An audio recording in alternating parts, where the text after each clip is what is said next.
Sly Cooper and the Thievius Raccoonus. I didn't own a PS2 until the 7th console generation. This means that I didn't experience Sly Cooper and the Thievius Raccoonus until I was an adult. So this is strictly a review on the HD version of Sly Cooper and the Thievius Raccoonus.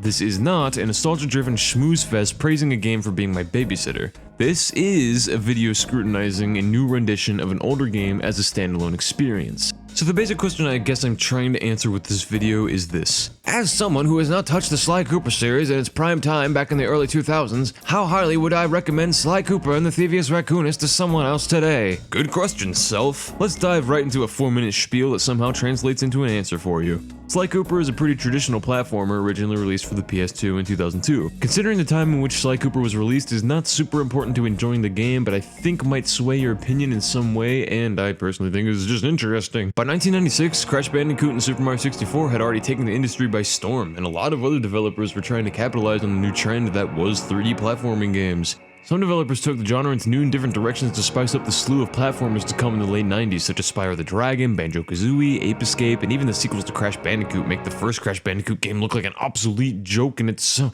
That's for another video, probably. At this time, Naughty Dog and Insomniac were respectively blowing minds with Jak and Daxter and Ratchet & Clank. Out of nowhere, Sly Cooper comes in and rivals the competition very strongly. But is it good? Sly Cooper is, in a lot of ways, just another early 3D platformer with some minigames sprinkled in, but it has a few slight stealth elements. Not the first to do that either, I guess. So I guess Sly Cooper wasn't so much of an innovator, but that's okay. Neither was Super Smash Bros. For Wii U in comparison to Brawl, and that game's awesome. Sly Cooper has everything you need where it counts though. Smooth gameplay, a great sense of player growth, a fun story, well-written dialogue, and really enjoyable visuals. The game reminds me a lot of two specific games, Crash Bandicoot Warped and Banjo-Kazooie. Easily two of my favorite platformers ever, so that's not a bad thing.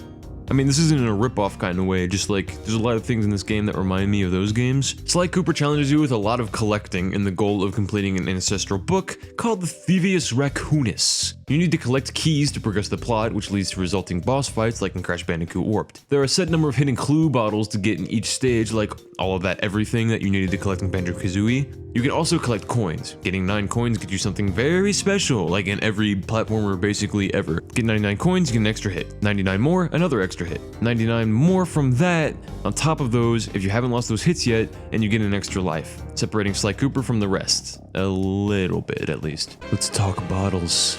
Clue bottles are probably one of my favorite things about this game, and simultaneously my least favorite somehow. The clue bottles are a direct sense of personal growth in the game. Okay, well no they're not, but the vaults are. You need all the clue bottles in every stage to unlock the stage's vault. Each vault contains either a power-up or an upgrade to a power-up that you have already obtained. The power-ups can be toggled with just the press of a button, and most of them are optional while still being advantageous but not overpowered. Even the passive power-ups you get that make you immune to drowning and falling into pits just seem to take away the annoyances of certain stages and let you focus more on combat and completion. This is necessary because the game spikes from being really easy to fairly obnoxious in no particular order. Part of that problem is because the checkpoint placements can be ruthless, but another part of this is because of the clue bottles. The amount of clues in each stage vary within increments of 10, the most being 40 and I think the least being 20. This is a subtle difference, but a big difference. Sly Cooper doesn't go by Spyro the Dragon rules in the sense that each enemy is equal to a certain amount of collectibles. In fact, enemies be damned when it comes to completing the game. You can pretty much go out without killing much at all. The bottles are hidden, and some are hidden very well. You'll have to turn the stage inside out sometimes to find these things, but that's not the problem I have. I actually like that. You're thieving anthropomorphic raccoons, so this makes a lot of sense and is overall satisfying. I have no problem with most of the hiding places, but the way that the bottles are hidden in these hiding places irks me. Putting 2 or more bottles in the same hiding place is redundant. Whenever I enter a stage and see 20 bottles max, I think, yeah, easy, let's do this. Let's get in there and find some bottles. When I see 40 bottles, ugh, this is gonna take me all day. I'm gonna go around this little stage looking for all these dinky bottles. This doesn't change the stage or the gameplay too much, but it changes your state of mind if you want to complete the game. Most of the hiding spots in these 40 bottle levels anyways, they contain more than 1 bottle, so why not just narrow it down to 1 bottle per hiding place? There'll still be like 20 bottles a stage, and then the bottles will feel more satisfying when you find them. Okay, this might be nitpicking, man, but I'm trying to make it, that's just something I was thinking about the entire game. The replay value is also not great because all you have left are lackluster time trials that I personally didn't find very fun and are exponentially more difficult than the rest of the very easy and generally smooth sailing game. Plus, if you're a PSN trophy collector, you get a platinum trophy just for completing the Thievius Raccoonus, so you only stand to gain some behind the scenes footage for breaking your back. This is also very unfortunate because I completed the main game and finished the Thievius Raccoonus in about 5 hours. But what a genuinely fantastic 5 hours I had.